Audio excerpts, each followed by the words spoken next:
Process है दंडकारण्य और दीप समूह। ठीक है, तो शांत हो जाइए आप लोग। तो आज पढ़ना दीप समूह और दंडकारण्य बता देते हैं, तो इम्पॉर्टेंट है। तो मैंने ग्रुप पे डाला था वो डोटा बेटा के बारे में, देख लिया था? देखिए आपको बता दो, 1 2 3 4 5। जो पहला है लास्ट वाला, ये दोनों है तमिलनाडु में। ठीक है, हाँ पहला और ऊपर लास्ट वाला तमिलनाडु में है। बाकी 3 बैठते हैं ये केरल में। यही सब बता रहा था। ठीक है, तो ध्यान रखना, तीनों ये केरल में है, ये आपका तमिलनाडु है, ये भी आपका तमिलनाडु।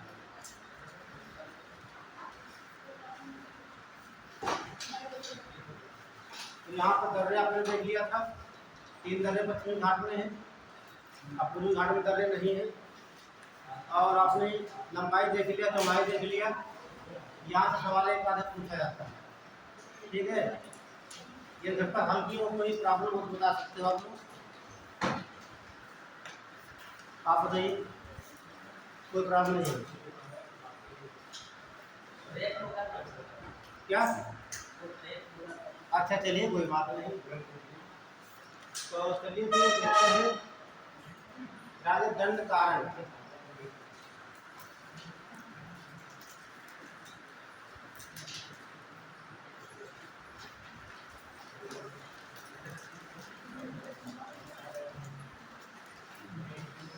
दंडकारण्य प्रथा, ठीक है, ये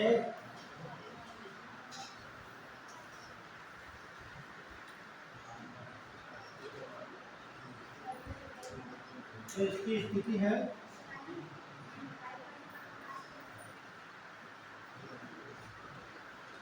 ये आपका दंड का।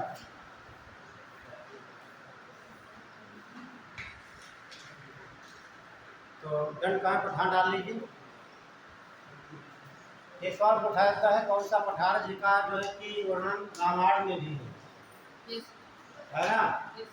तो सब पूछा गया है, ध्यान रखना। तो कोई विशेष होगा? हाँ, तो देख लीजिए, इसका विस्तार देखते हैं। विस्तार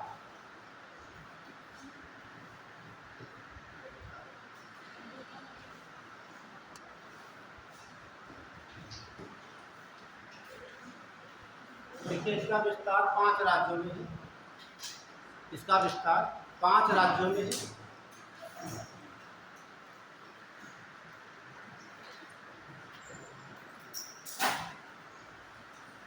छत्तीसगढ़,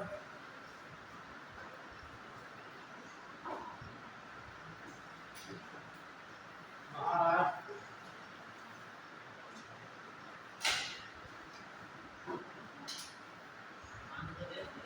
उड़ीसा,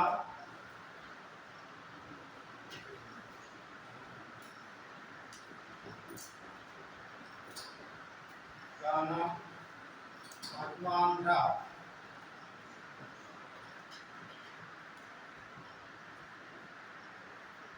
देखिए मुख्य रूप से छत्तीसगढ़ में है ये धार्मिक। तो ये इसका विस्तार 5 राज्यों में हो गया, लेकिन मुख्य विस्तार कहाँ देखेंगे आप? छत्तीसगढ़ में। ये लाइन नोट करना, नोट कर लीजिए, इसका विस्तार 5 राज्यों में हो।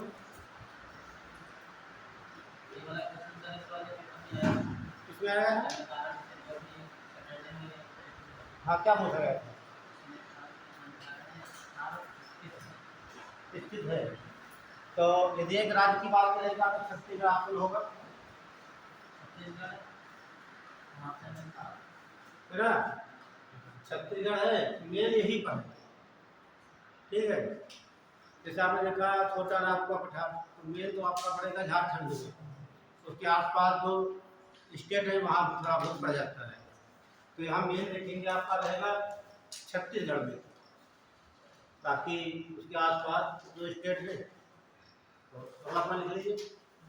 यह पठार मुख्य रूप से छत्तीसगढ़ राज्य में स्थित है। यह पठार मुख्य रूप से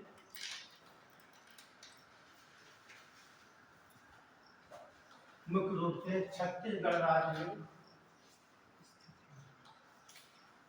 स्थित है।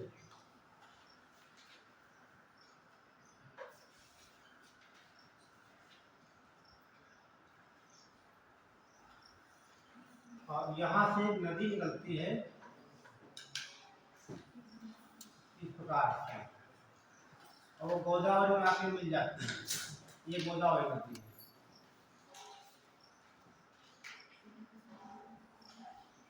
कौन सी नदी होना चाहिए?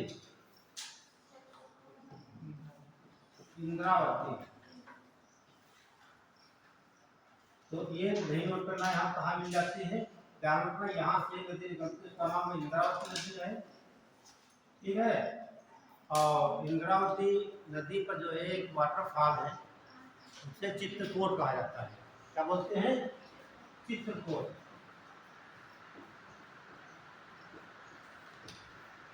चित्रकूट जलप्रपात। ठीक है, नोट कर लीजिएगा। यहाँ देखिए, इस पठार से इंद्रावती नदी, इस पठार से इंद्रावती नदी निकलती है। इस पठार से इंद्रावती नदी निकलती है और इस नदी पर छत्तीसगढ़ में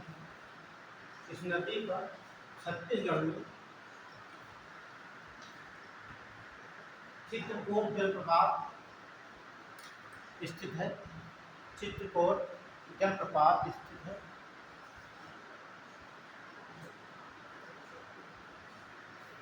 जिसे भारत का नियाग्रा कहा जाता है।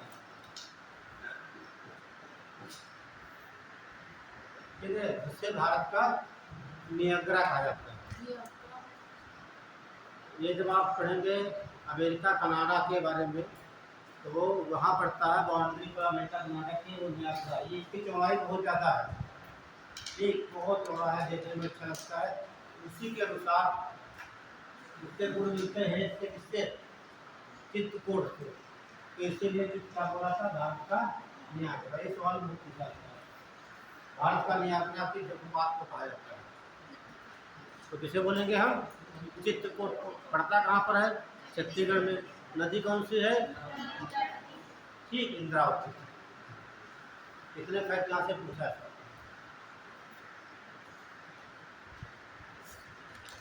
तो मुख्य रूप से विस्तार कहाँ हो जाएगा? छत्तीसगढ़ में। अगला देखिए, इसकी औसत ऊंचाई लिखिए। औसत ऊंचाई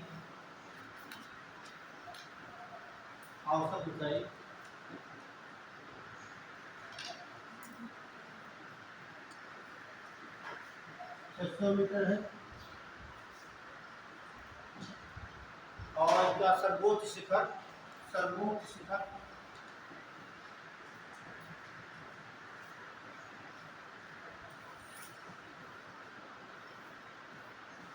नंदीराज। ठीक है, तो बात ध्यान रखना, इसका विस्तार, औसत ऊंचाई और उनका सबसे ऊंचा पर्वत शिखर नंदीराज। अभी आपको बताए थे खनिजों का भंडार किसे कहा जाता है? छोटा नागपुर, है ना। और ये सवाल बनता है कि किस पठार का उल्लेख जो है कि रामायण में मिलता है? तो इसी का मिलता है, लिख लीजिए। दंडकारण्य पठार का उल्लेख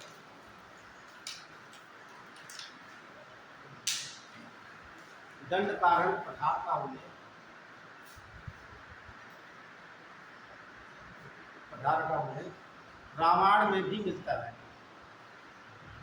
दंडकारण्य पठार का उल्लेख रामायण में भी मिलता है।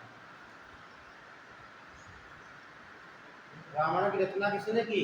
सॉरी, हाँ ठीक, ये थोड़ा कंफ्यूजन रहता है। और रामायण और रामचरितमानस में बहुत डिफरेंस है।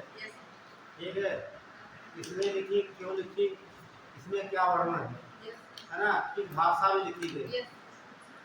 तो रामचरितमानस अवधी भाषा में और रामायण संस्कृत में लिखी गई। इस प्रकार।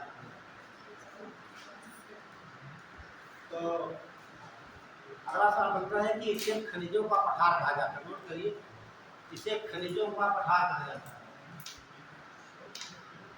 क्या बोलेंगे? खनिजों का पठार।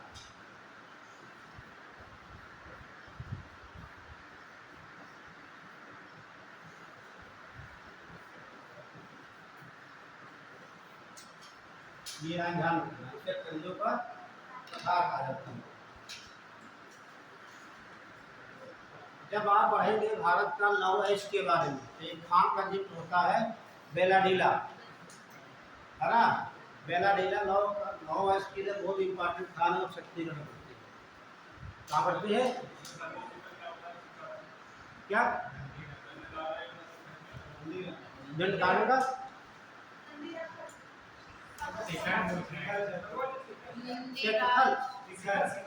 अच्छा, नंदी राज। ठीक है, तो इसे खनिजों का पठार कहा जाता है। तो यहाँ खनिज देखिए कौन कौन से मिलते हैं खनिज। ये तो बेलाडीला खान बहुत बड़ी है। बेला, अक्सर ये पूछा जाता है बेलाडीला खान, बेलाडीला खान ये कहाँ है और किस लिए प्रसिद्ध है? ये कहाँ पड़ेगी? छत्तीसगढ़ में। फेमस जिला हुआ इसके लिए।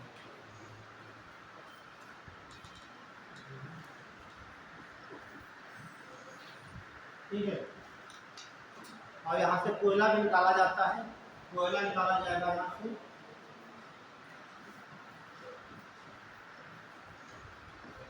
कोयला है, मैंगनीज है।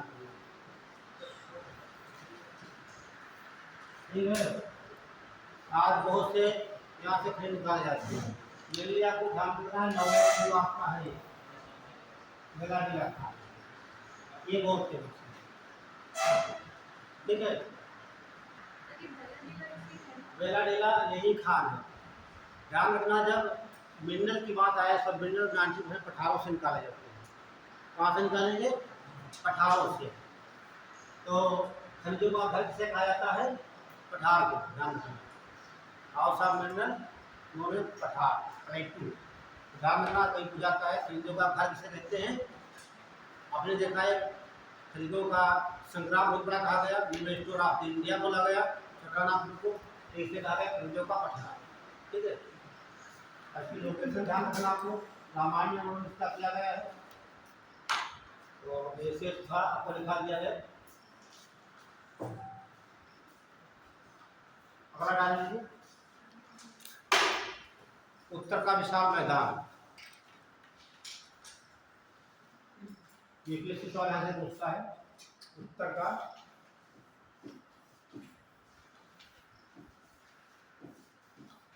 मैदान।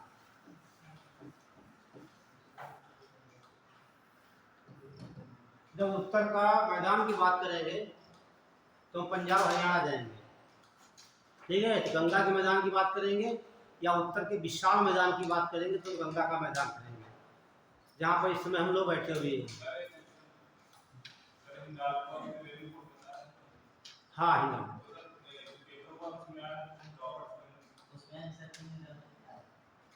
ठीक है।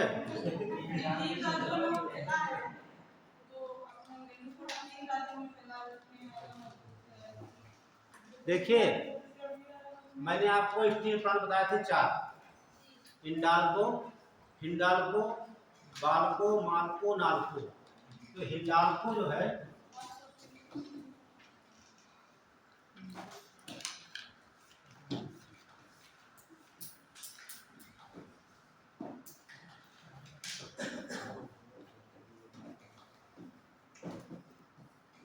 हिंडाल्को, हिंदुस्तान एल्युमिनियम कंपनी, ये उत्तर प्रदेश में है।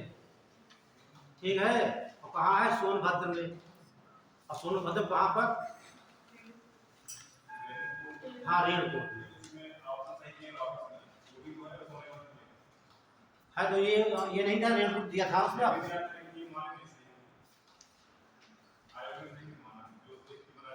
नहीं, किसी आयोग ने नहीं माना कि यहाँ नहीं माना गया? नहीं नहीं, उसमें ये दिया नहीं दिया, रेणुकूट दिया है। तो आपने टिक है किया होगा रेणुकूट, तो आपका सही है। अब देखो जो यहाँ कहाँ भी जगवती का आयोग बोर्ड तो है नहीं। हाँ, ये ध्यान रखना, ये विकल्प जो है एक कोई आयोग कहता है या यूपीएससी कहता है, तो ऊपर विचार में। हाँ, यदि ये होता नहीं आपका रेणुकूट तो आप दूसरा लगा सकते थे। ठीक है, तो यहाँ गलतियाँ किसी से भी हो सकती है। आप बुक में पढ़ा होगा, क्या दिखाई दे रहा है? सर्च भी किया होगा बुक में या नेट से कहीं से, तो क्या मिला है सर? मिलता है, तब क्या? ठीक है, संशोधन सब नहीं होता है।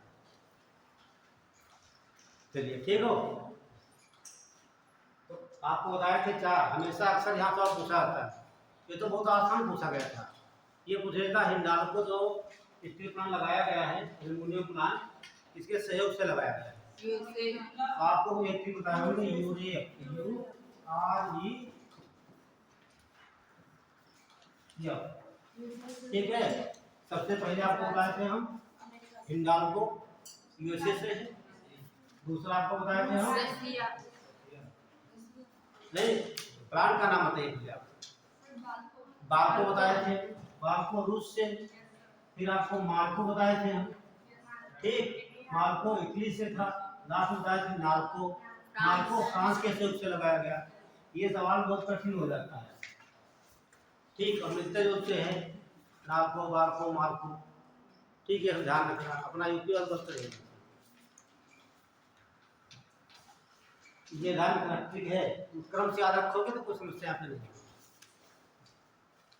ये सवाल भैया पीसीएस में कई बार आया है हिंडाल्को के बारे में। इधर लो, हमें कहता हूँ पेपर सॉल्व करिए। ये पेपर सॉल्व करते होते तो आपको सीधा सवाल मिल जाता हो। ठीक है, आप गूगल का उठा कर देख लीजिए। ठीक, इस्पात उद्योग का फिर से सवाल कई बार पूछा गया है। ये भी पूछा जाता है रेणुकूट जो है कि रेणुकूट किस लिए फेमस है हिंडाल्को के लिए। हाँ, रेणुका दिया होता है वहाँ पे, क्या दिया होता है? रेणुका।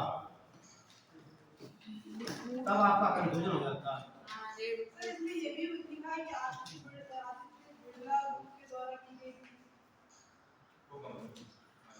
नहीं, वो तो स्थापना की बात कर रहा है वो। ठीक है, इसकी बात कर रहा है स्थापना की। ये बात कर रहे हैं ये स्थान, ये जो है हिंडाल्को कहाँ पर लगा हुआ प्रेजेंट टाइम में। ठीक है, तो रेणुका हो या रेणुकूट हो तो सब गड़बड़ है। ये क्या है? हाँ, झील है, भारत का सबसे छोटा रामसर साइट है। ठीक है, और रेणुकूट क्या है? ये उत्तर प्रदेश का नगर है, यही हिंडाल्को प्रसिद्ध है, पटना सोनभद्र। चलिए,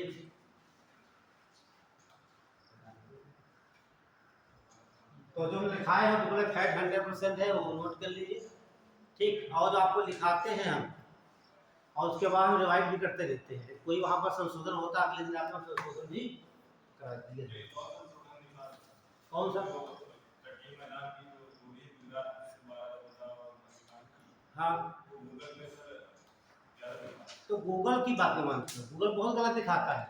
जब जब गूगल पर आप हिंदी में बोलेंगे वो हमेशा गलत दिखाएगा 90%। या गूगल पर सही जानकारी है तो इंग्लिश में बोलिए। ठीक है, हम भी चेक करते हैं। ऐसे गलत आपको फैक्ट भेज देंगे तो कोई कहाँ दिखाया जा रहा है। लेकिन गूगल के फैक्ट क्या मानक है बताइए आप? पहले बुक पढ़िए इसके अंदर, गूगल में आपको पता चल गया कि सही है, फिर आपकी बुक पढ़ोगे आप गलती कहोगे आप। तो हमेशा ध्यान रखना, पहले स्टैंडर्ड बुक पढ़िए, मानक बुक। ठीक है, एनसीईआरटी पढ़ लीजिए, या जैसे आपकी किताब आती है महाजन स्वयं पढ़ लीजिए, या ऑक्सफोर्ड हेल्स पढ़ लीजिए, यहाँ गलतियाँ नहीं है। ठीक है, उसके बाद कोई दूसरी बुक पढ़िए। यदि आपने गलती से पहले पढ़ लिया, दिमाग फिर हो गया, ये होता है। फिर जब किताब पढ़ोगे अच्छी, तो आपका दिमाग गवाही नहीं देगा कि हम बात पहले वाली माने की बात वाली। तो एक बार दिमाग फिर हो, उसको निकालना मुश्किल, लास्ट में गलती हो जाती है। अच्छा, जैसे मैंने कोई चीज पढ़ रखी पहले आपने है, तो कन्फ्यूजन गूगल चेक कर लीजिए, यदि मैच कर रहा है तो सही है, नहीं मैच कर रहा है, बहुत बड़ा अंतर है, तो छोड़ दीजिए।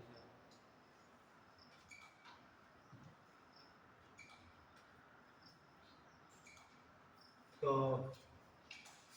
चलिए, क्या बता रहे थे, उत्तर का मैदान की बात करें। यहाँ सवाल यूपीएससी पूछता, पीएससी तो खैर कम ही पूछता, यूपीएससी पूछता। देखिए ध्यान दीजिए, आपको बताए थे उत्तर भारत की नदियां बताए थे, तो 6 नदियां क्रम से बताए थे। सतलज, सतलज नहीं, हाँ सतलज मान लीजिए, चल लीजिए दक्षिण से, सतलज, व्यास, रावी, किनार, झेलम, सिंधु। तो इसी क्रम में हम एक नदी पढ़ लेते हैं। देखिए पहले डायग्राम बना लेते, फिर आप लोग बनाइए।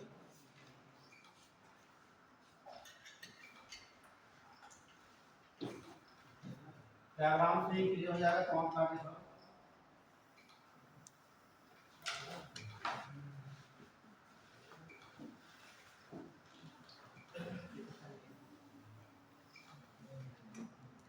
ये तो हो जाएगी चिनाब, ये आपकी सिंधु है, कौन सी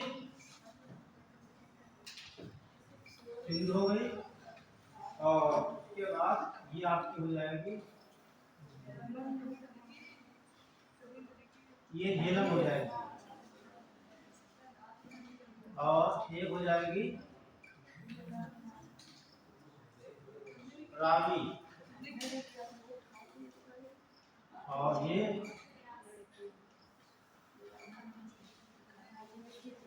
ये आपकी सतलज हो गई।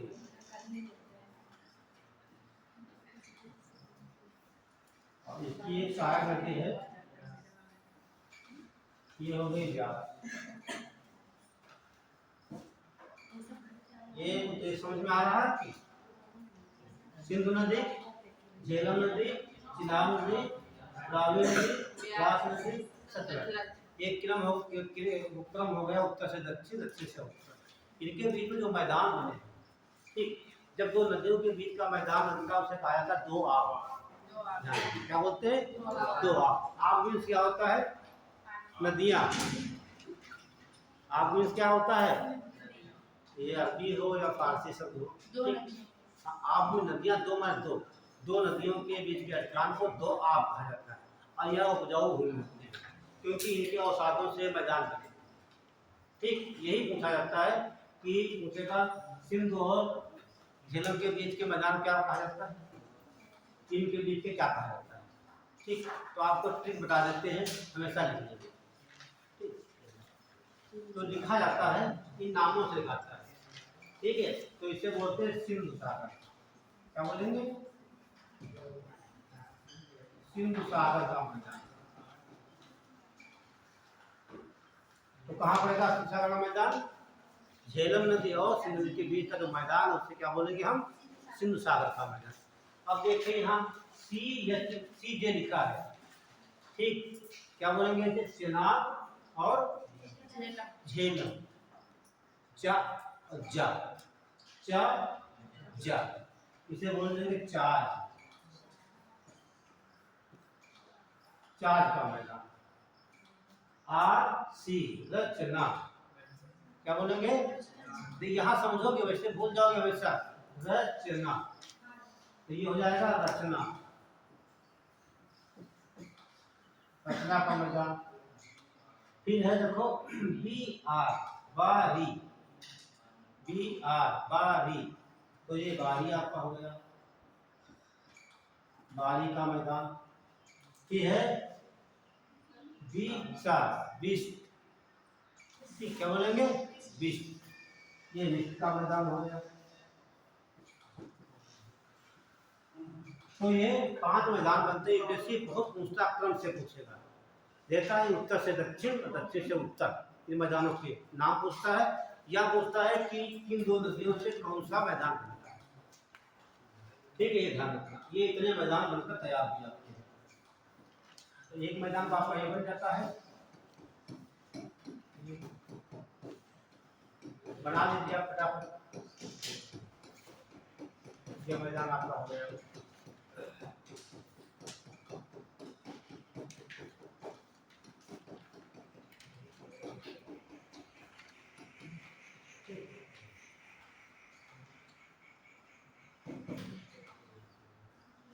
बनाइए, जैसे मैंने बताया ट्रिक है, ऐसे लिखने की कोशिश करिए आप वहां से अक्षरों से।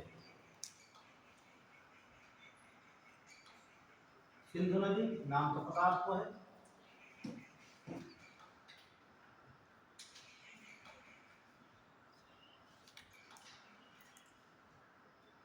सिंधु सागर का मैदान, चार मैदान, रचना मैदान और बारी मैदान, वेस्ट मैदान। ये मैदान कैसे बनते हैं, नदी बना लो, मैं बना के, हाँ हमारा दिमाग बताए, देखिए बहुत जल्दी मैथ पकड़ता है, देखी हुई चीज बहुत जल्दी फिट होती है आपके ब्रेन में, और पढ़ी हुई चीज जल्दी याद नहीं होती है, हमेशा आप बताते हैं।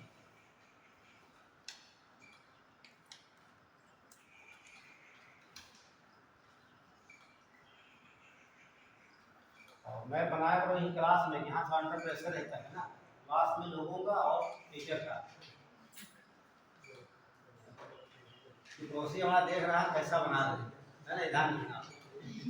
हाँ, पड़ोसी देखता जरूर है, उससे अच्छा बनाने की कोशिश करो तुम, जैसा बना रहा है ना। हमेशा पड़ोसी से ईर्ष्या करिए आप, कौन सी पढ़ने वाली क्यों, बाकी ईर्ष्या मत करना, वो क्या खाते हैं, क्या पहन के आते हैं, कैसा मोबाइल, ये ईर्ष्या मत करना करिए।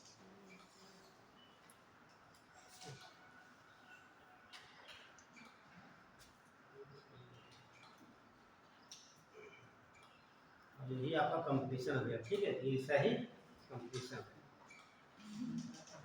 यदि ईर्ष्या नहीं करोगे तो कंपटीशन कभी नहीं निकलेगा। भाई ईर्ष्या करो, किसी करोगे भाई, जो सेलेक्टर को देख के ईर्ष्या करोगे आप, उनका हमारा क्यों नहीं होगा, इसी तो है। अभी अगर उनका होगा तो कोई बात नहीं, ऐसा करोगे कोई बात नहीं, तो पढ़ने की जरूरत क्या है। चलिए हो गया, चलिए बच्चा, तो देखिए सवाल यहाँ से इसी क्रम में पूछता है, ठीक है, कौन सा मैदान कब बनता है, कैसे बनता है। तो जो ऊपर के दो मैदान है उनका ज्यादा विस्तार पाकिस्तान में, ध्यान रखना, जो ऊपर के दो मैदान है उनका ज्यादा विस्तार पाकिस्तान में, बाकियों का विस्तार आपके भारत में। ठीक, तो आप देखेंगे सिंधु सागर,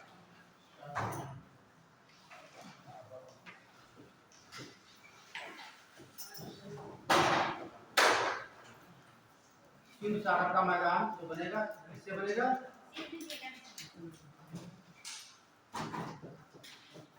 सिंधु नदी और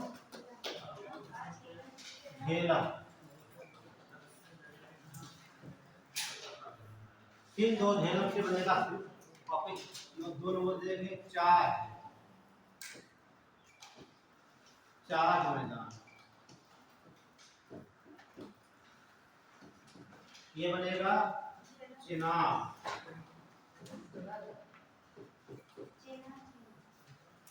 और प्लस झेलम,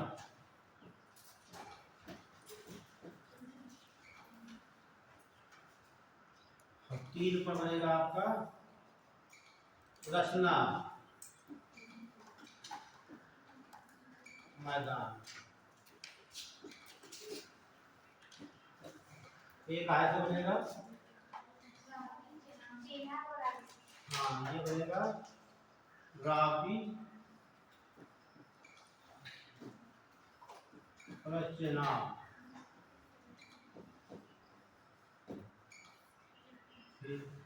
चार नंबर बारी का मैदान,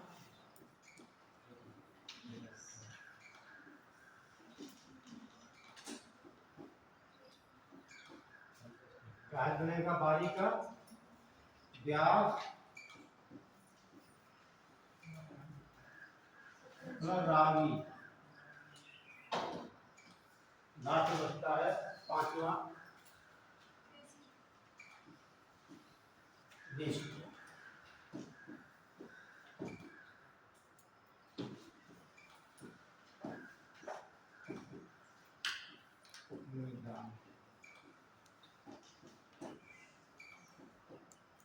ये क्या हो जाएगा आपका?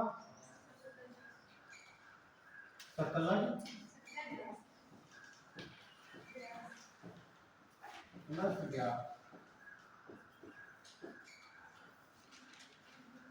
देखिए आपको बताते हैं, हमेशा यूपीएससी ने पूछा है ये चार, ये पूछता है क्रम, उसे देता है कि चार्ज, रचना और द्वारी विष्ट को, इनको उत्तर से दक्षिण लगाने को पूछा गया सवाल देगा क्रम से, ठीक है, और या दक्षिण से उत्तर पूछा गया।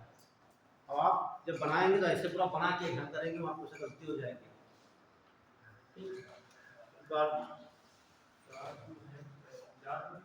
चार्ज, जा से जहाज, ठीक। देखिए सिंध सागर, चार्ज मैदान, सिंध सागर का मैदान, रचना मैदान, बारी मैदान, विष्ट मैदान, ये मैदान किन नदियों के मिलने से बनते हैं। और सब में देख रहे हैं ये नदियाँ कहाँ मिलेंगी आपको, यहाँ पर देखिए, यहाँ देखिए झेलम है ये वाली, यहाँ झेलम मिल, यहाँ चनाब है तो चनाब यहाँ मिल रही है, ठीक है, चनाब यहाँ पर, यहाँ देख लीजिए रावी है, रावी यहाँ मिल रही है, ये हमेशा कॉमन में रहेगी क्या? हाँ ठीक है, ये ध्यान रखना। तो आपको ये बातें नहीं भूलनी है, 1 2 3 4 इनका क्रम, नॉर्थ से साउथ या साउथ से। और यहाँ बता दें आपको, इन दोनों का जो मैदान है ज्यादातर पाकिस्तान में है, और ये जो मैदान है आपको पंजाब प्लस हरियाणा में देखने को मिलता है। पंजाब हरियाणा में जो मैदान है ये, ठीक है, रचना, बारी, विष्ट, 3 मैदान आपको देखने को मिलते हैं, और किन नदियों के मध्य में। ये हो गया।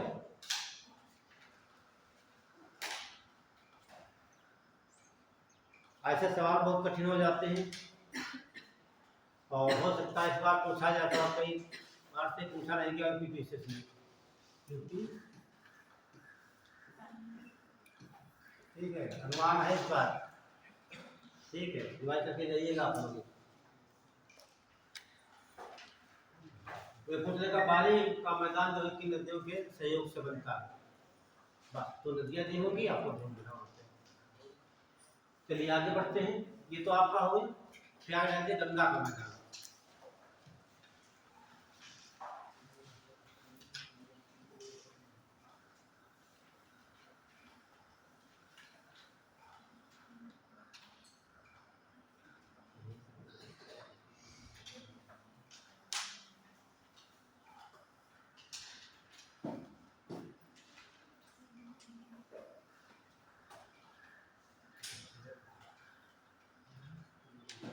ये वाला क्षेत्र आप देख रहे हैं, ये वाला,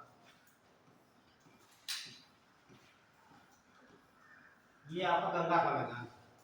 तो ये सवाल बनता है, ये पश्चिमी क्षेत्र आपका गंगा का मैदान का हो गया, ये हो गया आपका पूर्वी। तो ये बुझाता उपजाऊ क्षेत्र बुझाता है, मिट्टी कौन सी कहाँ पाई जाती है, और इसका ढाल किधर को है, बताइए आप लोग।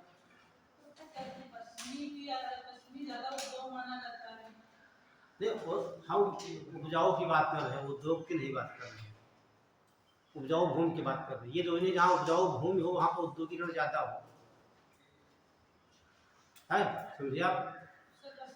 उद्योग के लिए कच्चा माल हमें ज्यादा चाहिए, ऊर्जा चाहिए, ठीक है।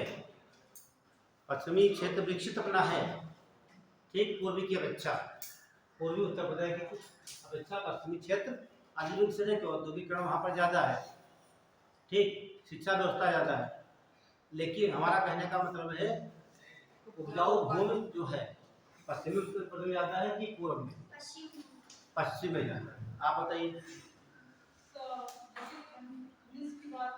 नहीं, खरीद की बातें नहीं कर रहे हैं। पश्चिमी उत्तर प्रदेश में ज्यादा कस्बी उत्पादन भी ज्यादा होता है। अच्छा, हरित क्रांति के बाद हम आपको जो जहाँ ले जाना चाहते वहाँ आप नहीं पहुँच रहे। पश्चिमी क्षेत्र से। अच्छा ये बताइए, उपजाऊ मिट्टी जरा कहाँ पर होगी? नहीं, जहाँ पर बाढ़ का पानी आएगा आएगा। बाढ़ का पानी कहाँ से आएगा? नदियाँ कहाँ से आएंगी? ऊंचे क्षेत्र से आएंगी, ढाल तरफ। तो हमारी गंगा नदी जो है, कहते हैं गंगा नदी का मैदान कहते हैं यहाँ पर। तो गंगा नदी कहाँ से निकलती, किधर को जा रही है? पश्चिम से यहाँ से आ रही है, पूरब की तरफ जा रही है, तो ढाल पूरब की तरफ हो गया। जो नदियाँ अपना साथ में अवसाद लेकर आएगी, कहाँ जमाएगी? बिहार है, पश्चिम बंगाल है ना। सबसे बड़ा डेल्टा कहाँ पश्चिम बंगाल बनता है, तो आप जानते हैं पश्चिम बंगाल सबसे ज़्यादा उपजाऊ भूमि है। क्यों उपजाऊ भूमि है? ये सब मिट्टियाँ अवसाद लेकर यहाँ जमा कर देती है। जूट कितना होता है, चावल कितना होता है, सब कैसे हो गए? तो ध्यान रखना। देखिए हम आपको ले जाएगा बेसिक से समझिए, रटने वाला काम छोड़ दीजिए। रट लिए यहाँ पर ज़्यादा उपजाऊ, आपने कहा ठीक मानते, लेकिन आप कारण बताइए किस आधार पर कहेंगे मिट्टी हमारे यहाँ उपजाऊ है?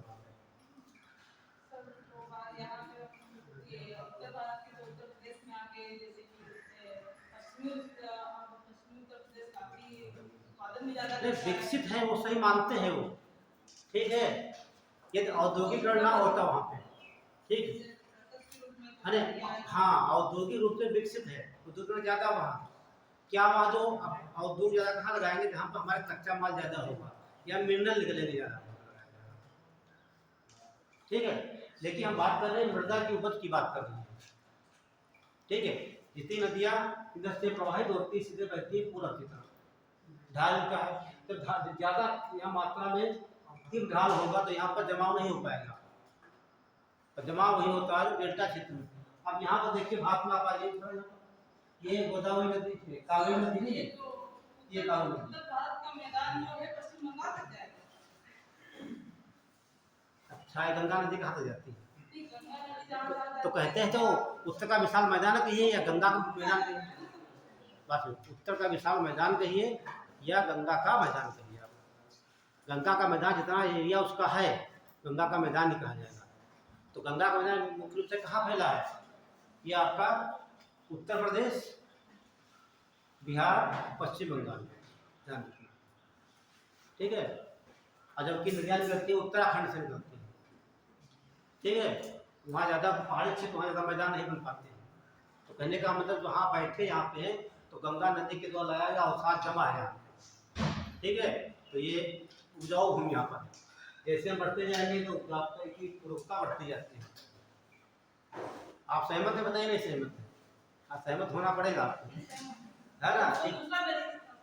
हाँ, बेसिक क्लास में जाइए भाई, यहाँ पर भूमि उपजाऊ क्यों यहाँ पर है ये। हाँ हाँ, वो तो अलग बात है। हाँ, नहीं बात समझिए। नहीं देखिए, जैसे आपको मैंने कहा यहाँ उपजाऊ मान्यता कम है यहाँ पर, तो पश्चिम बंगाल में चावल ज़्यादा क्यों होते हैं? ये तो वहाँ ज़्यादा मात्रा में खाद का प्रयोग कर देंगे, ज़्यादा यूरिया डाल देंगे, तो क्या ज़्यादा उपज होगी? ज़्यादा मात्रा में क्या होगा? वो सूख जाएंगे। जब तक नेचुरल जो प्राकृतिक जो है वो मिल रहे हैं मिनरल्स, वो मिलना चाहिए, ठीक है। तो आप देख रहे हैं गंगा का मैदान पश्चिम से पूरब से ढाल उसका,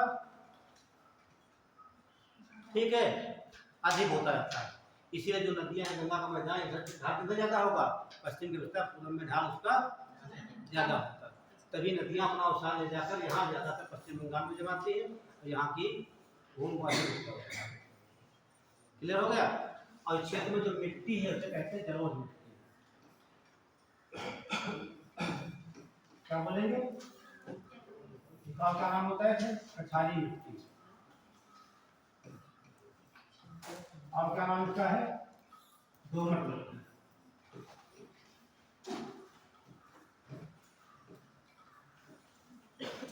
तीन नाम इसके हैं, ठीक है।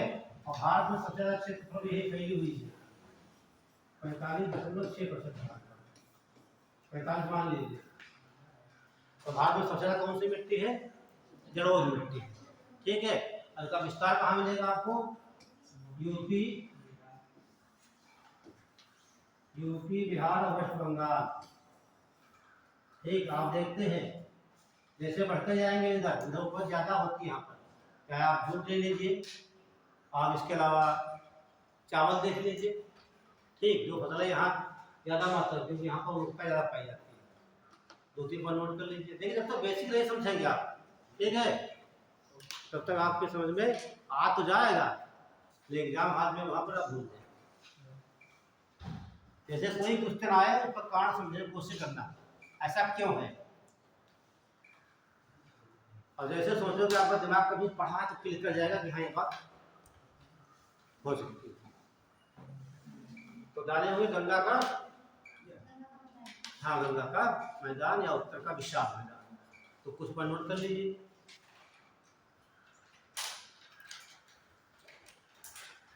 तो इसके उत्तर में क्या मिलेगा आपको? शिवालिक पर्वत श्रेणी। दक्षिण में क्या है? राजदीपी पठार। हाँ, राजदीपी पठार, ठीक, नोट कर लीजिए। देखिए गंगा के मैदान में, हाँ, गंगा के क्या लिखा है? गंगा गंगा के मैदान। गंगा के लिखा, क्या लिखा है? गंगा के मैदान। अच्छा, तो भाषा बदल जाएगी, का अलग हो जाएगा कि गंगा के मैदान में जलोढ़ मिट्टी पाई जाती है।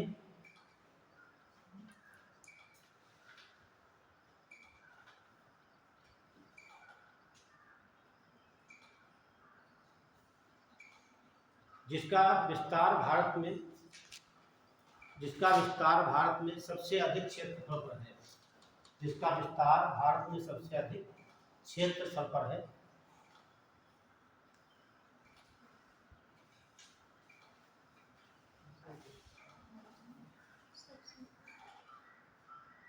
सबसे अधिक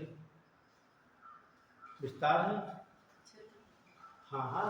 और यह मुख्य रूप से उत्तर प्रदेश, बिहार और पश्चिम बंगाल में फैला हुआ है। इसका विस्तार उत्तर प्रदेश, बिहार और पश्चिम बंगाल।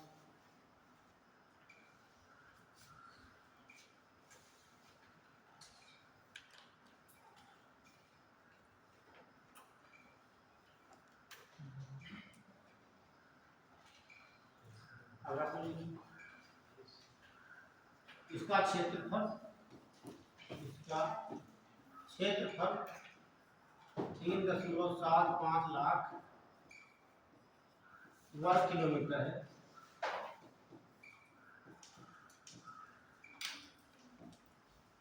ये बात ध्यान रखना।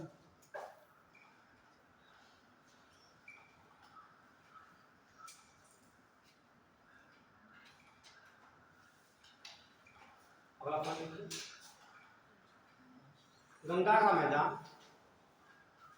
क्या लिखे?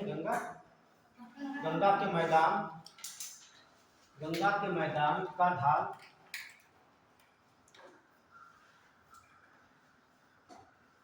पश्चिम से पूर्व की ओर घटता जाता है।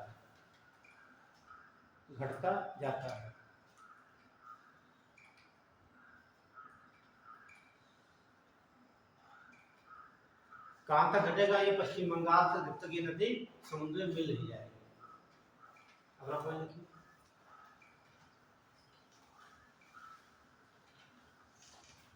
पश्चिम बंगाल में गंगा नदी के द्वारा लाई गई नवीन मिट्टी का जमाव अधिक होता है।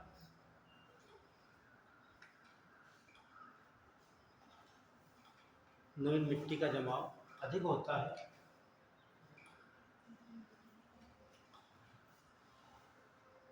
और यह एक प्रकार की खादर मिट्टी होती है। खादर, खादर।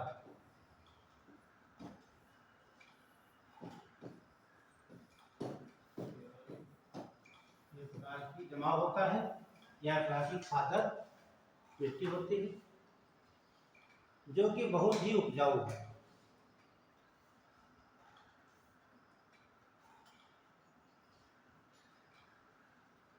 जो कि बहुत ही उपजाऊ है।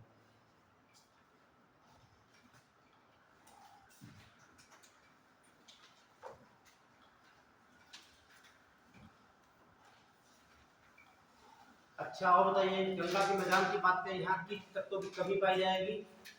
देखो ये रखने वाला नहीं है। लगभग सब लोग ग्रामीण क्षेत्र बिलोंग करते हो, सबके वहाँ यूरिया की गोली रखी मिलती है देखने में, है ना।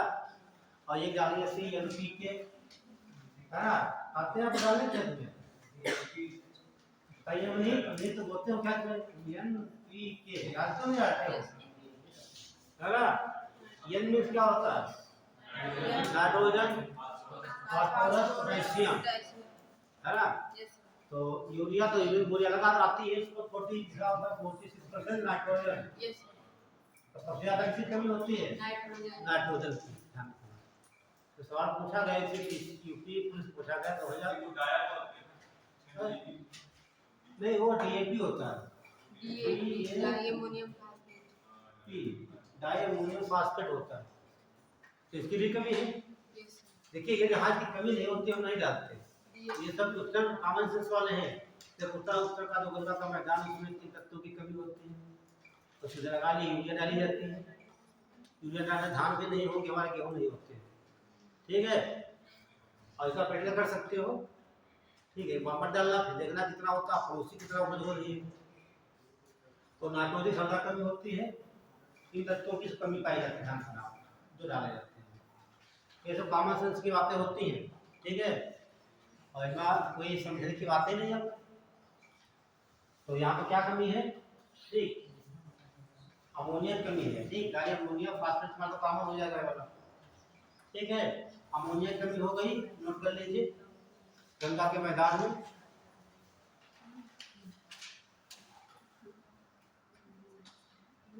NPK और अमोनिया की मात्रा कम होती है।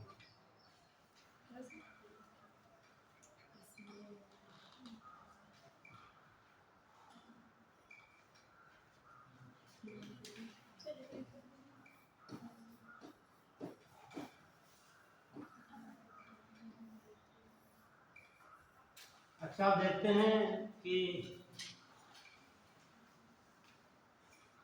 जो दलहन होती है उसमें क्या डालते हैं लोग? दवाई नहीं डालते, क्यों? उसमें नाइट्रोजन स्थिरीकरण करने वाले, वेरी गुड, हाँ, नाइट्रिफिकेशन होता है। जो प्लांट होते हैं दलहनी वाले, है ना,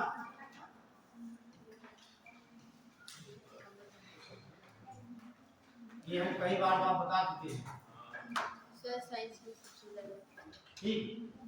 तो ये जड़ें इसकी हैं, ठीक। लेकिन शर्त क्या है? पौधा कैसा होना चाहिए? दलहनी का, उसमें दालें आती हो।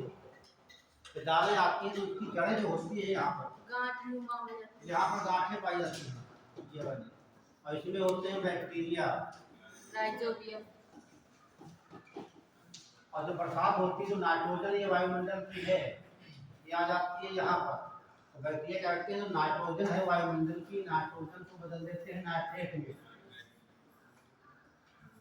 बैक्टीरिया ने बदल दिया।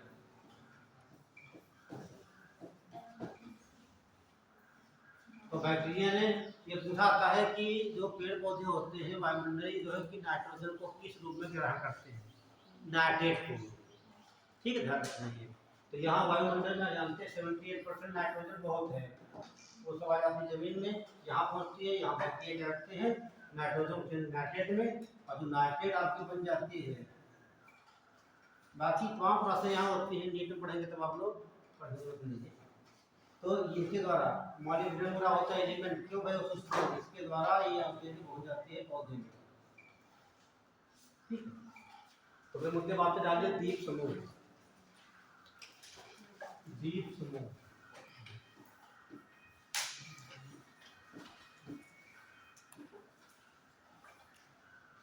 भारत के कितने द्वीप समूह है? कौन सा बताएगा?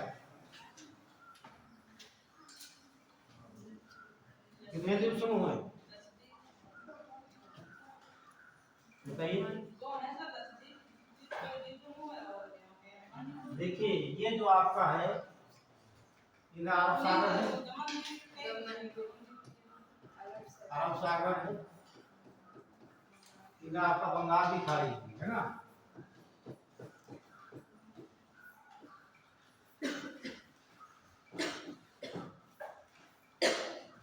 कुछ द्वीप तो यहाँ मिलते हैं आपको देखने को इस प्रकार से, है ना। इन्हें कहा जाता है लक्षद्वीप, लक्षद्वीप। और जो इधर द्वीप बने हुए हैं, ठीक है, इन्हें कहा जाता है अंडमान है, निकोबार द्वीप समूह। निकोबार कहा जाता है। जब आपको गंगा को बढ़ाए होंगे हिमालय है इस प्रकार है ना, इस प्रकार से ऐसा बताया था आपको, ध्यान दीजिए। ये तो आपका हिमालय हो गया था। पाकिस्तान क्या बोले थे? सुलेमान बोले थे, किरसा बोले थे। ये बर्मा में क्या बोले थे? अराकान यामा, क्या बोले थे? अराकान यामा। जो अराकान यामा है वही नीचे से ये श्रेणी उठ गई, इसे बोला था अंडमान निकोबार द्वीप। लेकिन ये जो है ये बना है कोरल रीफ से, इसे बना है कोरल से। दोनों में अंतर क्या है? दोनों में अंतर है, ये मूंगे की चट्टान क्या हो जाएगा? मूंगा।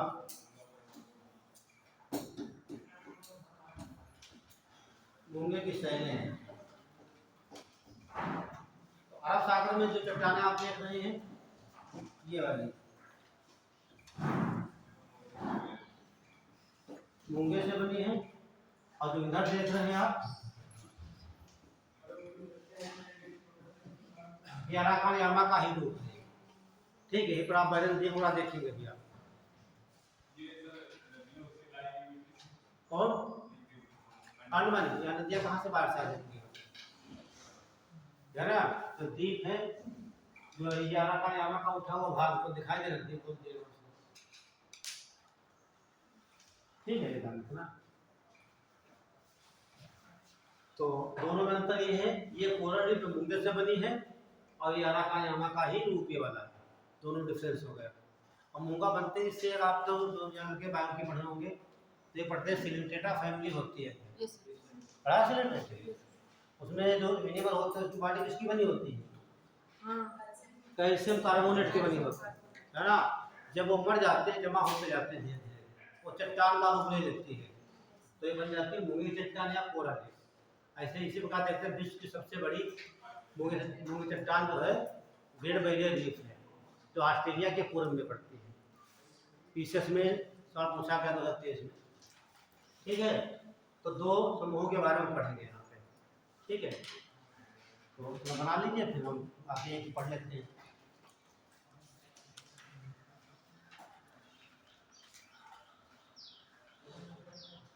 और ध्यान रखना, जब कोई देश द्वीपों के रूप में लाइन में विकसित होता है तो उसे आर्चिपेलागो कहा जाता है, ध्यान रखना। तो भारत का क्या हो जाएगा? अंडमान निकोबार आर्चिपेलागो हो जाएगा। अभी आपको लिखवा देंगे।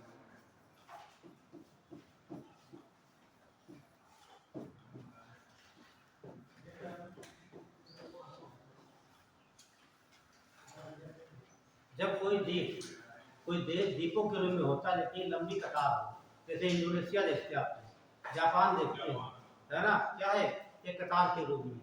तो विश्व का सबसे बड़ा आर्चिपेलागो इंडोनेशिया हो जाता है। और भारत की बात करेंगे तो हम अंडमान निकोबार से फैला हुआ है। अभी लिखवा देंगे, बना लीजिए।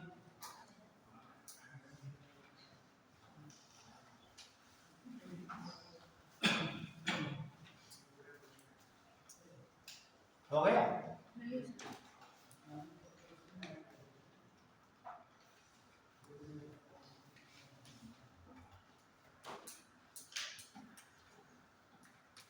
मैं बना के लिखना।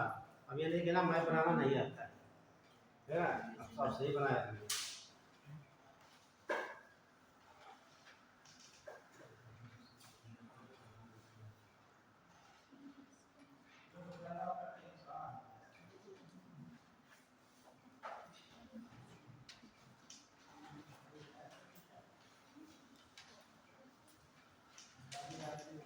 बढ़ा के चलिए देखते हैं। तो अब एक पढ़ लेते हैं, तो कुल नोट कर लीजिए कॉमन देखिए। और देखिए लक्षद्वीप एक बार गूगल में गलत दिया था ये, ठीक है। ये सवाल पूछा गया था, यूपी टेट में पूछा गया कि लक्षद्वीप कहाँ स्थित है, तो गूगल दिखा रहा था कि बंगाल की खाड़ी में, ठीक है। विवाद हुआ, उसके बाद सही किया गया। तो ये टीचर हमसे मिल भी गए थे उस समय कि बोले कि नहीं वहाँ है, जैसे गूगल दिखाया तो गूगल गलत है। हाँ, तो गूगल दिखा रहा था कि लक्षद्वीप यहाँ बंगाल खाड़ी में है। गूगल कौन भाई, कोई इंसान जो फिट करते बैठ करके हैं। नहीं वो तो ये अलग तुम्हारा हो गया, ये दमन जो लगे हुए इससे सेट है, ठीक है। ठीक है, ध्यान है आपको, ठीक। लक्षद्वीप अलग, दमन द्वीप अलग आपका है। तो बाद में संशोधन किया गया गूगल पे। चलिए नोट करिए आप लोग। देखिए लक्षद्वीप का निर्माण कोरल रीफ या मूंगे की चट्टानों के द्वारा हुआ है। लक्षद्वीप का निर्माण कोरल रीफ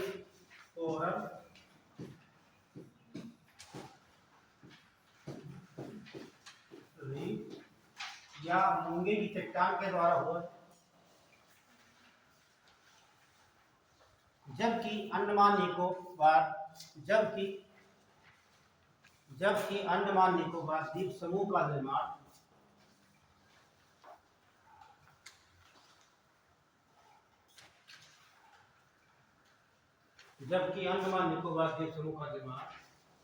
अराकानयामा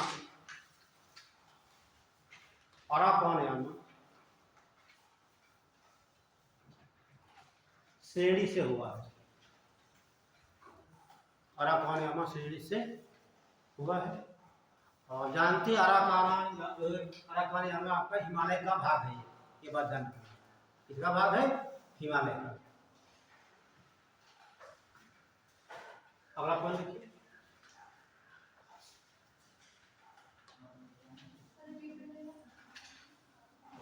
अंडमान निकोबार द्वीप समूह का निर्माण अराकानयामा, ये लिखा हुआ अराकानयामा श्रेणी से हुआ। अब डाल लीजिए आप लक्षद्वीप।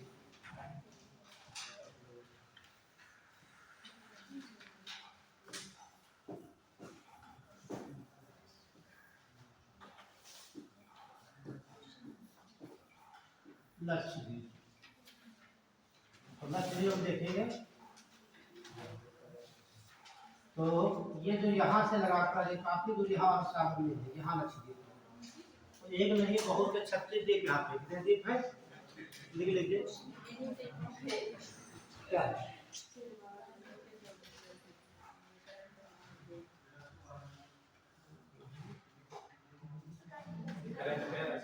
अच्छा चलिए छोड़ दीजिए। देखिए लक्षद्वीप में 36 द्वीप सम्मिलित हैं, 36।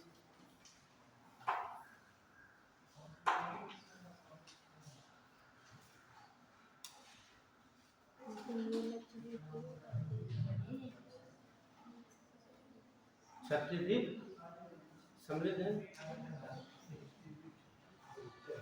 तो हम यहाँ देख लेते हैं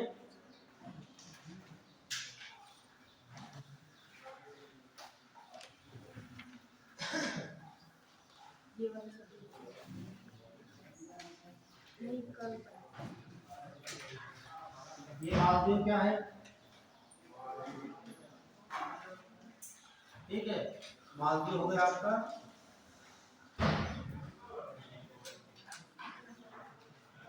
ये आपका मिनिकॉय हो गया, मिनिकॉय द्वीप, और ये आपका हो जाएगा कवरत्ती,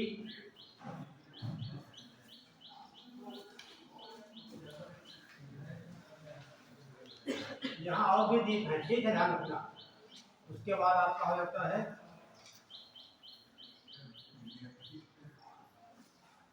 ये आपका हो जाएगा मिनी द्वीप,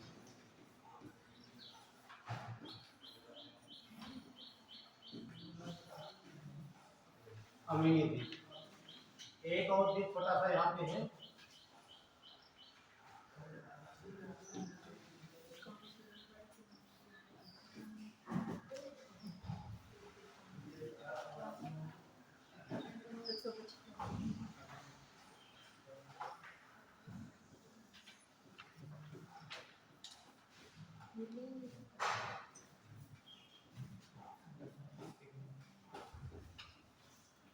कन्नानौर द्वीप, एक द्वीप पड़ता है यहाँ पर है अमीनी द्वीप।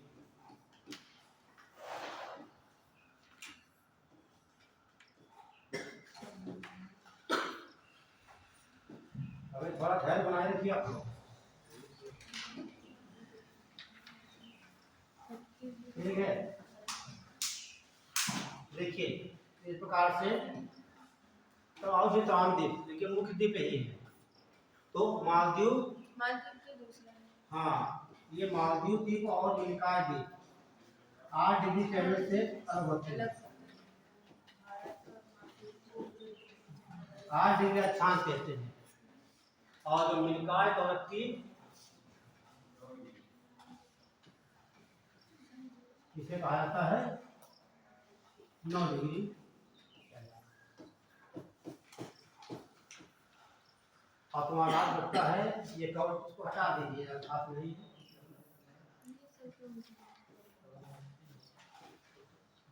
ये लिखिए, ठीक। ये आपका हो जाता है 11 डिग्री चल, 10 डिग्री इधर नहीं, अनुमान में होता है। जो ये डिग्री लिखा चैनल का मतलब अक्षांश है। 8 डिग्री चैनल किसको डिवाइड करता है, मालदीव और मिनिकॉय को। 9 डिग्री हाँ उसको करता है। और लेकिन जब आप बुक पढ़ेंगे, ठीक है, तो बनाना पड़ेगा हमें, ठीक है, हाँ बनाना पड़ेगा, ये बात बनेगी नहीं। यहाँ दिखा दीजिए आप, ये वाला आपका कन्नानौर, कन्नानौर, ध्यान रखना कन्नानौर द्वीप जो है, ठीक है, इसके बीच में क्या है, यदि कन्नानौर नहीं दिया होगा तो आप कवरत्ती कर देंगे आप, ये ध्यान रखना, ठीक है। ये बहुत डीपली कवर करेगा तो आपसे ये मिलेगा कन्नानौर द्वीप, ऐसे बना लीजिए आप, वैसे एनसीईआरटी देखने को मिल जाएगा आपको, सवाल यहाँ पूछा भी जाता है, ठीक है। 8 डिग्री चैनल किसको विभाजित करता है, मिनिकॉय द्वीप और लक्षद्वीप, मालदीव। मालदीव का अपने देश का भाग है नहीं, मालदीव देश है, अलग देश है। अलग देश से, ध्यान रखना। तो सर इसमें दूसरे कलर से बना दीजिए। कौन सा, ये हाँ ये 8 डिग्री चैनल तुम अपने कापी में बना दो, ये आप बना लीजिए, कापी में बना दो।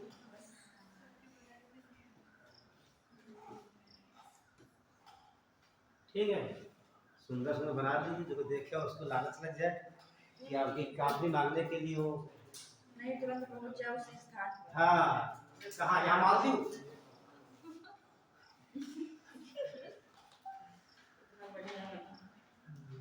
ऐसा नहीं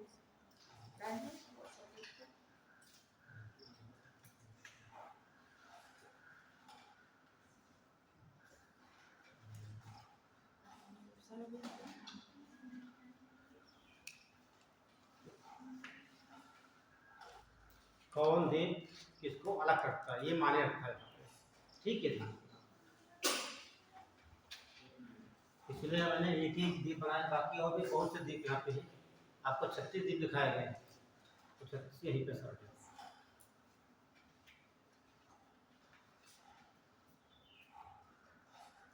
9 8 9 11 10 मिलेगा अंडमान निकोबार का।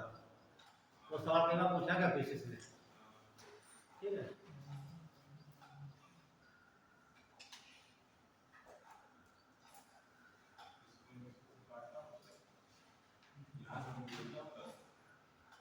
बिल्कुल गुजरता होगा 10 डिग्री का मतलब है क्या, जानते हैं आप? ये उत्तरी अक्षांश रेखा है। हाँ, ध्यान रखना ये वाला कि हो सकता है किसी के ऊपर से गुजर रही हो, तभी नहीं है, समझ रहे आप? हो सकता है इसके ऊपर से गुजर रही हो, तो इसलिए इसको हटा दिया गया है। इधर लिखा गया है, इधर नहीं। तो जब गुजर जाएगी तो आधा दीप उधर हो जाएगा, आधा इधर हो जाएगा, तो डिवाइडेशन नहीं करेगा।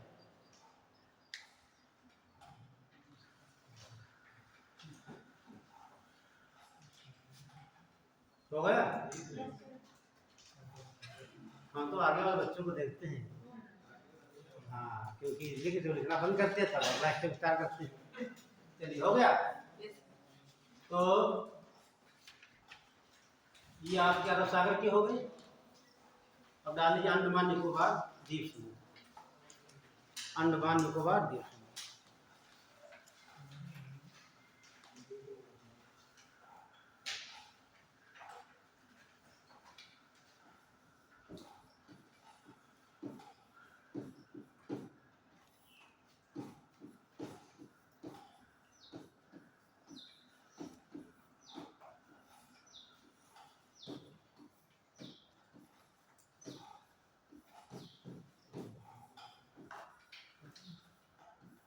अंडमान निकोबार द्वीप समूह। अभी आपने 2018 में सुना होगा कि पीएम मोदी ने कई द्वीपों के नाम बदल दिए, है ना? तो अब देखते हैं कौन बच्चा करंट कितना पड़ता है। ठीक है, हम 2018 की बात कर रहे हैं, आप 23-24 बता रहे हैं, है ना? तो अभी बात करेंगे, पहले पढ़ लेते हैं, ठीक है। तो देखिए, जो मैंने बताया, कोई भी देश, ठीक है, एक द्वीपों के रूप में, कतार के रूप में होता है, उसे क्या बोलते हैं? आर्चिपेलागो कहा जाता है। नोट करिए, हाँ लिख गया तो यहाँ लिख लीजिए। जब कोई देश या राज्य, जब कोई देश या राज्य, जब कोई देश या राज्य द्वीपों की कतार के रूप में, द्वीपों की कतार या लाइन में स्थित होता है,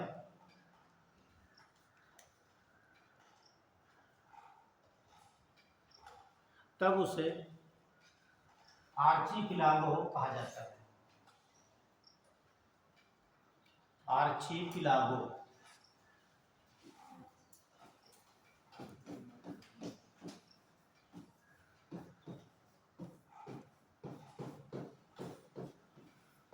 आर्चिपेलागो कहा जाता है। अगला सवाल लिखेंगे, विश्व का सबसे बड़ा आर्चिपेलागो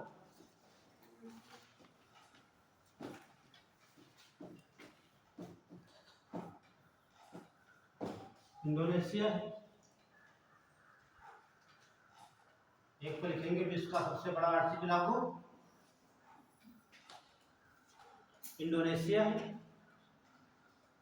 यहाँ की कैपिटल क्या है इंडोनेशिया की?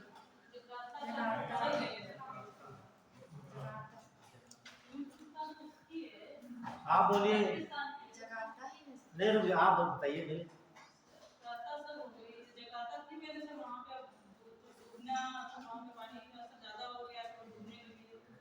हाँ, तो बदल दी गई है ना, नाम सही आपने सुना था अभी, बता दो। नूर सुल्तान है कजाकिस्तान की, ये नूर संतरा बोला है, नूर संतरा। हाँ, वो तो इंग्लिश में वही लिखा, सब हिंदी में संतारा कहिए, संतरा कहिए, ये SNTRA होता है। इंग्लिश में एक ही चीज पढ़ोगे, उसका ट्रांसलेट कोई संतारा कहेगा, कोई संतरा कहेगा, कोई न्यू संतरा कहेगा, लेकिन ऑरेंज नहीं कहेंगे। ठीक है। तो विश्व का सबसे बड़ा आर्थिक इंडोनेशिया है। दूसरा लिख लीजिए, भारत का आर्थिक अंडमान निकोबार। भारत का आर्थिक अंडमान निकोबार है। ये सवाल अभी तक पूछा नहीं गया है, पूछा जाएगा। भारत का आर्थिक अंडमान निकोबार द्वीप समूह है।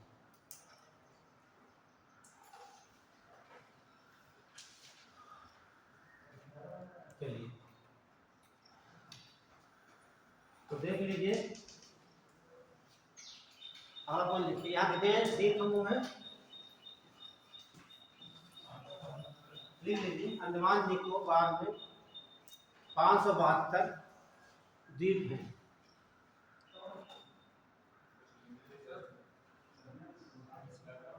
572 अंडमान निकोबार में द्वीपों की संख्या 572 है।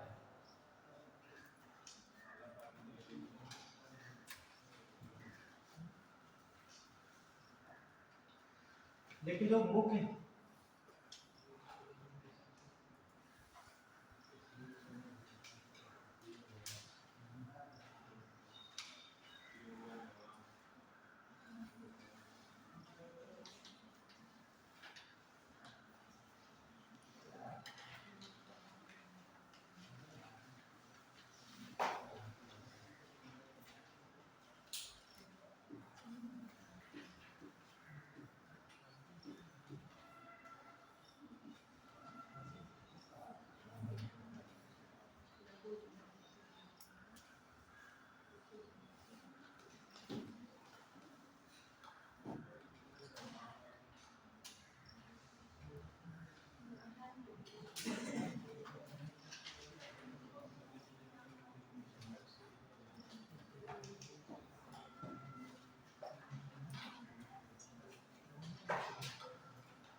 जो आप विधान के देख रहे हैं 4 द्वीप,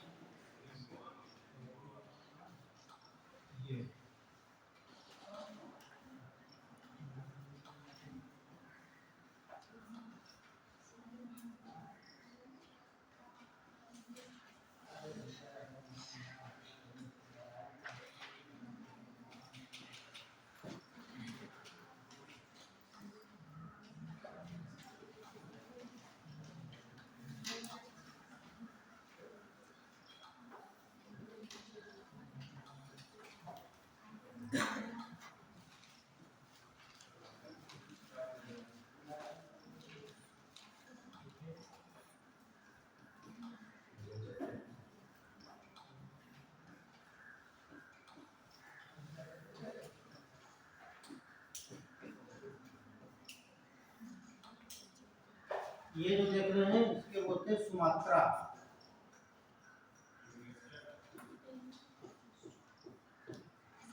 ये सुमात्रा द्वीप है। ये कहाँ पड़ेगा? इंडोनेशिया में।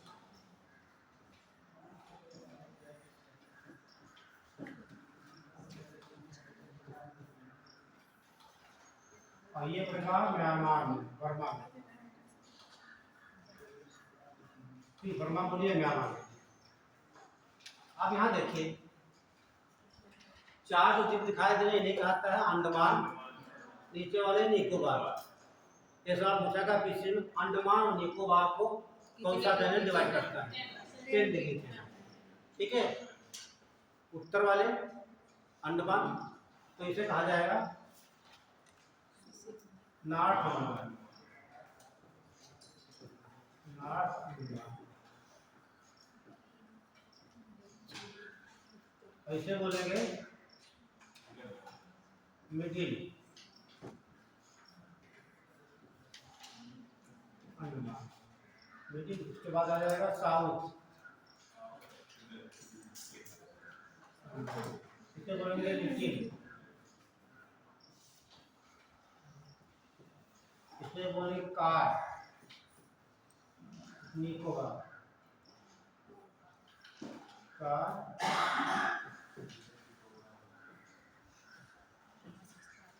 ऐसे बोलेंगे ग्रेट, ग्रेट निकोबार, इसे बोलेंगे लिटिल, लिटिल निकोबार। तो ये आपका हो गए निकोबार,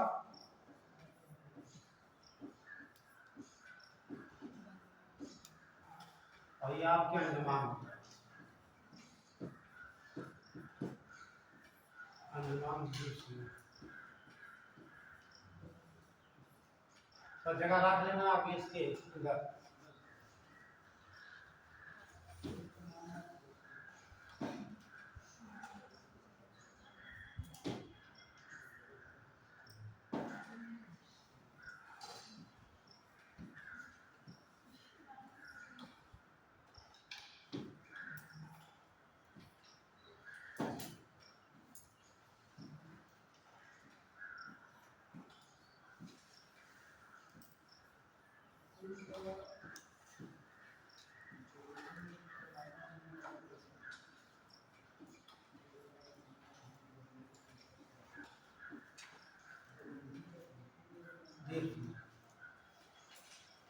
इतना बनाइए, फिर आगे बढ़ते हैं इस तरफ।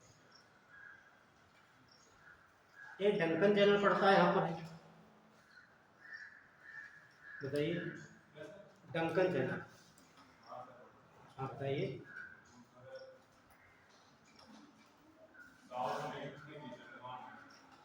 यहाँ पड़ेगा ना, सही है, आपको बताएगा। तो ये डंकन चैनल है जो बताया है यहाँ पर।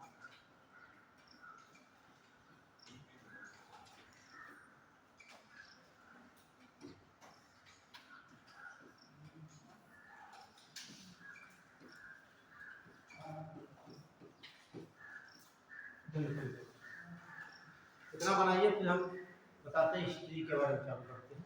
तो बहुत इंपॉर्टेंट चीजें हैं, दिमाग में बन जाना चाहिए। ये बंगाल की खाड़ी के द्वीप है लाइन से, ठीक, और जिसको डिवाइडेशन करता है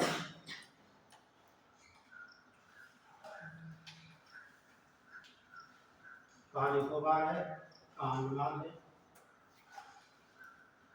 हो गया आज तो भाई।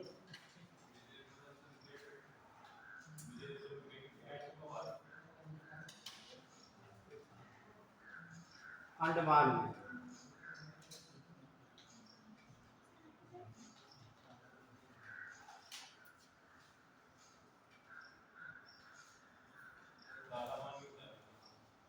हाँ, काला पानी कहाँ है?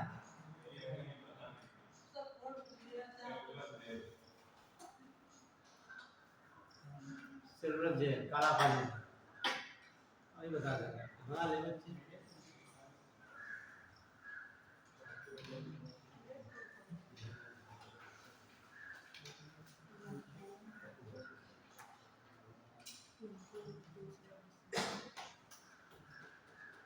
हो गया।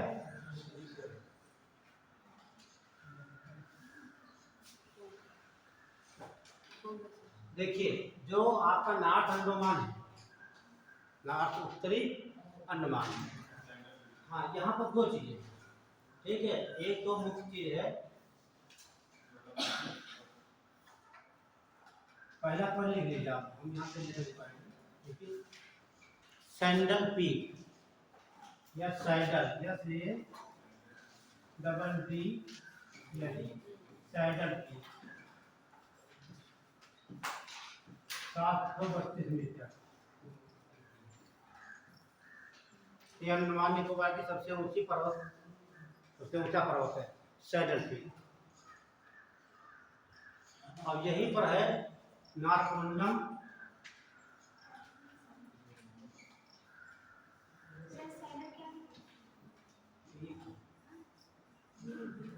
पीक माने होता चोटी, सैडल शिखर लिख लीजिए।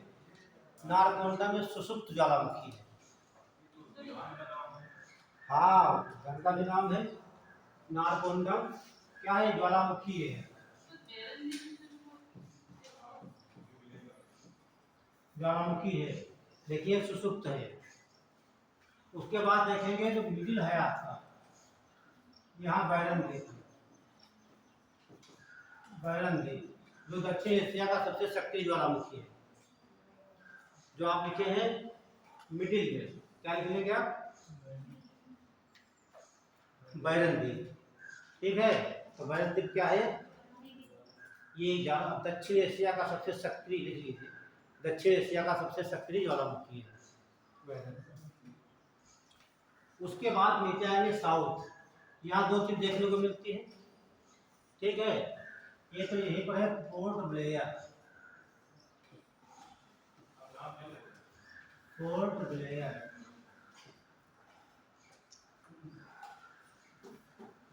इसका नया नाम विजयपुरम कर दिया गया।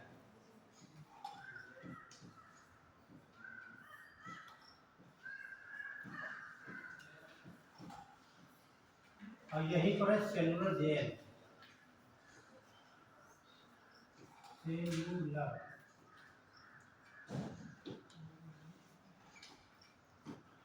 सेलुलर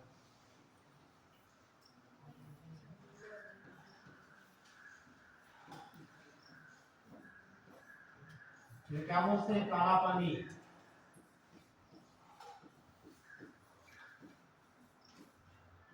अंग्रेज लोग क्या करते थे? अब जानते हैं, ये यहाँ से कोलकाता से लगभग 12-1300 किलोमीटर दूर है। ठीक है, लगभग कहीं से देखेंगे भारत की तरफ से 1000 किलोमीटर से दूर है। तो अंग्रेज लोग क्या करते थे? जो बहुत उग्रवादी होते थे उनको यहाँ से ले जाकर जहाज से यही बंद कर देते थे। बस यहाँ से आपको छोड़ दिया, आप कहाँ जाओगे? आप बाहर निकलोगे, यहाँ की जनजातियाँ आपको मार के खाने, है ना? तो इससे अच्छा है इसी के अंदर रहो। कब तक रहना? जब तक चले ना जाओ ऊपर तक, है ना? तभी कहा काला पानी। यहाँ हम तो एक चीज पढ़ेंगे, ऊपर नोट कर लिया, जो ग्रेट निकोबार है। ठीक है, यही पर एक पॉइंट है, ये लास्ट में इसका कहा जाता है इंदिरा पॉइंट। क्या बोलेंगे? भारत का सबसे ये इंदिरा,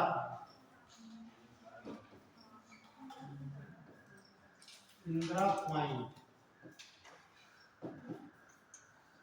या दूसरा नाम क्या है? बताइए दूसरा नाम।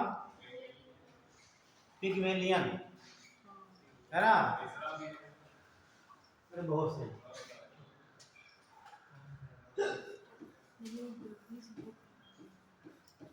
पिग्मेलियन।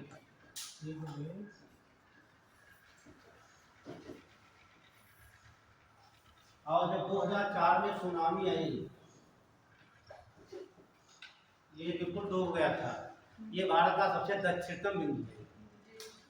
ठीक है, इंदिरा पॉइंट, ये डूब गया और इसके बाद धीरे धीरे लाइन पे आ रहा है।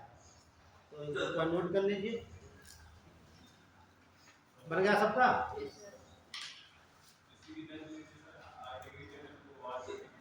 2004 ध्यान से सुनिए एक बात। यहाँ पर आपको कुछ चीजें नहीं बोलना है कि कोको चैनल कहाँ है भारत और बर्मा के बीच में, ये पूछेगा इससे। ये कोको द्वीप कहाँ के? बर्मा के हैं, तो ये भारत है। तो कोको चैनल कहाँ है? भारत और बर्मा के। बहुत डीपली पूछ लेगा, कोको और नॉर्थ अंडमान के बीच अंडमान कौन में सा है। चैनल? और ये तो भैया बहुत इंपॉर्टेंट आपका करने के लिए एक बार पूछा गया। इसको डिवाइड करता है अंडमान और उसको ये आपका अंडमान हो गया, ये निकोबार है, अंडमान डिवाइड करता है। तो नोट कर लीजिएगा आप लोग। एक ग्रेट निकोबार में, ग्रेट निकोबार में, ग्रेट निकोबार में भारत का सबसे दक्षिणतम बिंदु इंदिरा पॉइंट है। ग्रेट निकोबार में भारत का सबसे दक्षिणतम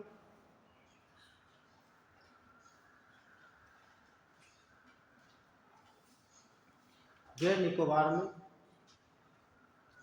क्या बोले, हाँ दक्षिण बिंदु, हाँ इंदिरा पॉइंट है, और इसे पिग्मेलियन भी कहा जाता है, इसे पिग्मेलियन भी कहा जाता है इंदिरा पॉइंट को।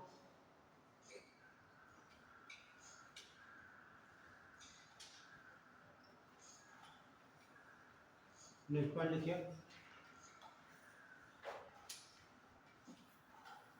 ये 2004 में सुनामी के द्वारा, बहुत भयानक सुनामी आई थी 2004 में, हाँ 2004 में सुनामी के द्वारा इंदिरा पॉइंट लगभग नष्ट हो गया था, तो नष्ट का मतलब पानी में डूब गया था।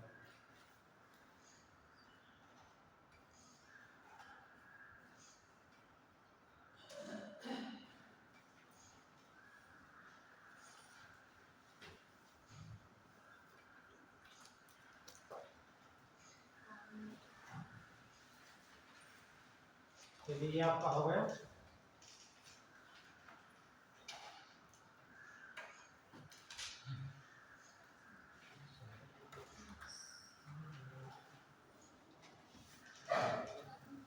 ठीक है, 2 मिनट आराम कर लीजिए और अभी आपको मिला देते हैं, ठीक 5 मिनट के लिए।